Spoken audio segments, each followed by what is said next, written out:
Magandang araw at magandang gabi po sa inyong lahat. At sa lahat po ng naaabot ng video nito, welcome po dito sa AMB o Avoy Mix Videos. Ngayon po ay meron po tayong balita na ating bibigyan ng reaction. At ito po ay mula sa GMA Integrated News, no? Tungkol po ito sa isang usaping nuklear, no?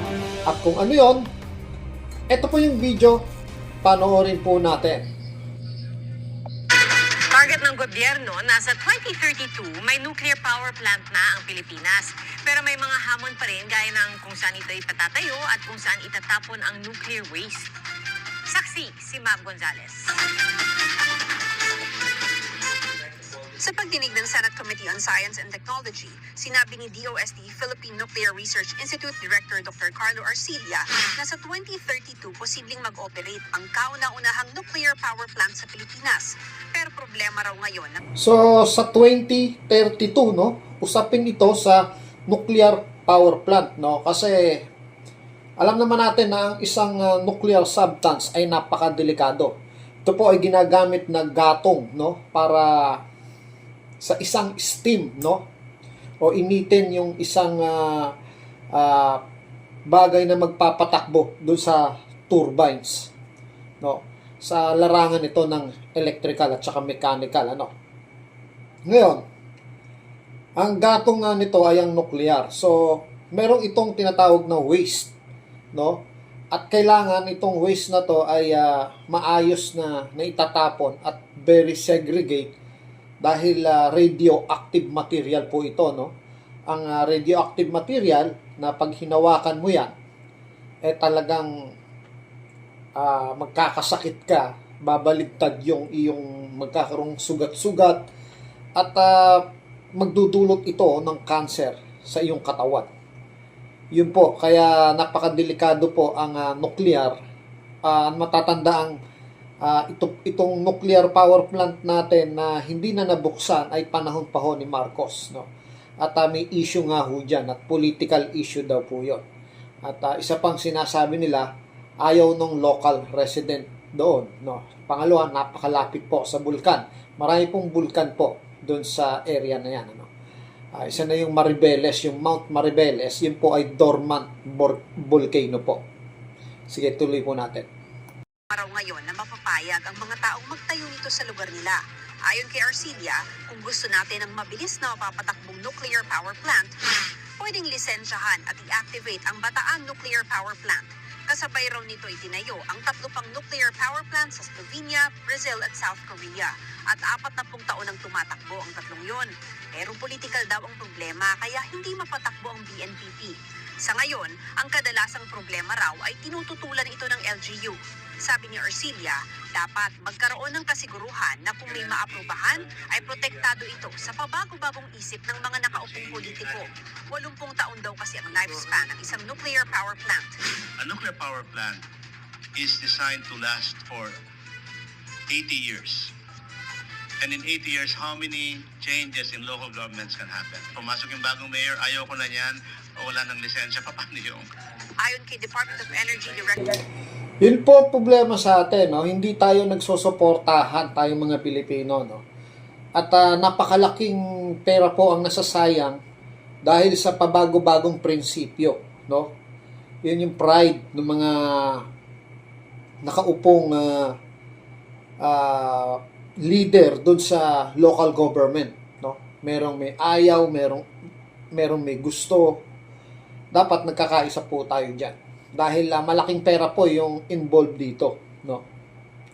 Sige po. For Patrick Aquino, meron pang pagkakataon na iniipit ng LGU ang business permit. Requirement kasi sa lisensya ang Environmental Compliance Certificate mula sa DENR Environmental Management Bureau at dapat magkaroon ng public consultation. Hamon din daw sa Pilipinas mamili ng lugar kung saan ito ilalagay dahil marami tayong bulkan at fault lines.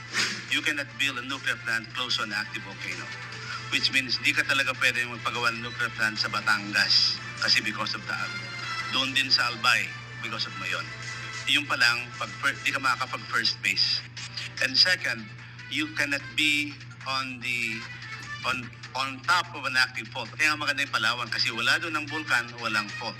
Pero for the fact Hindi po totoo ng Bataan Nuclear Plant ay may active volcano, yung Mount Natif. Patay na po yung volcano yan. We just had brand new studies. Kailangan din daw magpasa ng Yun po yung sinasabi ko, no, yung sa Bataan Power Plant. Yung dormant volcano na po, yung isang malaking bundok doon, yung sa Mount Maribeles, no, yung malaking bundok doon, ay dormant volcano na nga po yun. At nandun po yung sa Bataan, malapit lang po yung power plant doon. Pero alalahanin po rin natin na ang Mount Pinatubo ay dating dormant volcano pero sumabog. No? Sa madaling salita, sinasabi nga nila sa modern study, hindi na active yon. So, possible pwede. No? Pero yung mas maganda yung sinasabi niya doon sa parte ng Palawan. Kasi kukunti ang mga volcano doon. At siyempre, medyo rural yung area, pwedeng higpitan na may mga malalapit na kabahayan doon kasi isa siyang nuclear power plant. Hindi kagaya dito sa Bataan, napakalapit po ng syudad ng Metro Manila dyan. No? Hindi naman sa pinapaboran ko ang Metro Manila dahil sa Metro Manila ako nakatira. Pero napakaraming tao at crowded na po sa Metro Manila. kailangan din daw magpasa ng batas ukol sa nuclear waste disposal. My phone-in question si Senator Win. Who will determine the location of the disposal of the waste and what are the, I guess ano po yung mga rules regarding waste disposal? The general principles of nuclear waste disposal is called geologic disposal because nuclear waste will last for 10,000 years. So you isolate it from human activity for 10,000 years. How do you do that? Several ways. One, you have a repository that's at least 500 meters deep. Our geothermal drilling already reaches 3 kilometers. If you ask me, and that's my expertise in nuclear, Hindi naman daw ganoong kalaki ang espasyong kakailanganin para sa disposal. smaller than my thumbnail, one is worth 3 tons of coal. Yung fuel po ng BNPP, kakasya sa isang malaking jeep. So, yun pala, no? Kakasya daw sa isang malaking jeep yung fuel na yun, ano? So, hindi ganun, no? So, pwedeng ihukay ng malalim ito at mukhang hindi problema yung waste nito, no? Pwedeng ihukay ng malalim tapos ibaon. Malaking jeep. That will last for 18 months. In contrast, kung coal plant po yan for 18 months, ang kailangan mong coal, 50 barko na 50,000 tons. Sa ngayon may mga nagpahayag na ng interes sa gobyerno pero wala pang nag-a-apply talaga ng lisensya. Nasa 2 hanggang 5 taon daw ang proseso ng paglisensya at pagpapatayo nito. Para sa GMA Integrated News, ako si Mav Gonzalez, ang inyong saksi. So, hanggang dito na lang po, ano? Ngayon, hingi natin yung opinion nyo kung kayo mga nakakanood ng video na to ngayon, diyan sa comment box kung ano yung reaction nyo dito. Okay ba sa inyo na buhayin ng isang nuclear power plant? Para po kasi sa akin, ang opinion ko dyan, ang komento ko dyan, ang Pilipinas po ay merong nuclear institute dito sa Pilipinas, ano? Dinadayo pa nga ng ibang bansa yan para lang mag-aral ng tungkol sa nuclear. So, ang mga Pilipino po ay well known na about dyan sa nuclear na yan. Ngayon, sa tingin ko, handa na po ang Pilipino para i-operate yan. No? At napakalaking tulong po na sa konting gatong lang ng nuclear ay kaya nitong pagganahin ang isang malawak na lugar or bigyan ng supply ng kuryente ang isang lugar or ang kamay nilaan sa mababang halaga lang, no? Kagaya nga sinasabi ng Senior Marcos dati, buksan nyo yan, no? Yung proyekto na yan at makakatulong yan sa sambayanan. Pero hindi po yata nakinig yung mga sumunod na presidente, na binaliwala. Kaya nga sinasabi na political issue yung tungkol sa nuclear power plant na yan, no?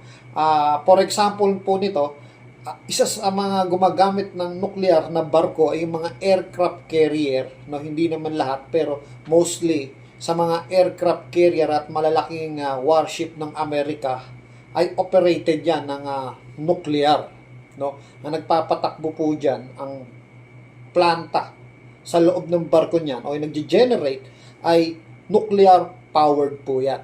So, hindi nila yan kailangan ng isang malaking